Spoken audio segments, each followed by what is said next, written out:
there was this article in the Sunday paper about how advances in DNA technology have changed what we know about monogamous behaviour, and they look right across the board from seabirds to, I don't know, foxes or whatever, and what they discovered was between 40 and 70% of progeny bear no genetic relationship to the resident male. So, like, even though loads of animals pair bond to raise their young, they're actually just at it like beasts in the field, really. And all these animals that we sort of fondly anthropomorphise as mating for life, like swans, they don't.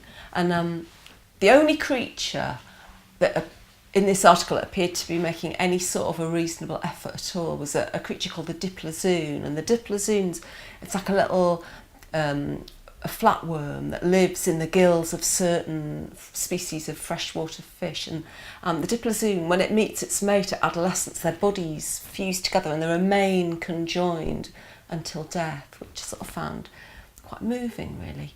And whilst at the same time being strangely and inexorably drawn to the Great Grey Shrike, which is a type of songbird, and the male grey shrike is a filthy fucker, does this thing where he provisions his intended mate with a nuptial gift consisting of like a kebab. He gets a pointy stick and he impales like mammals and small rodents and maggots, and then he presents this to his mate. And once she's been lured in by the magnificence of his kebab and she's happily roosting on his nest, he then goes off behind her back and just does exactly the same thing with a whole succession of other birds, like effectively mistresses.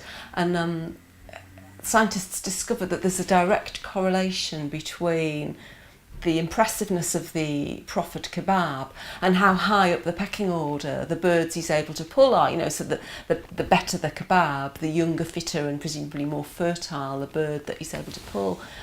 So at the end of the day, fellas, it's just all down to how fat a maggot you can get stuck on your stick.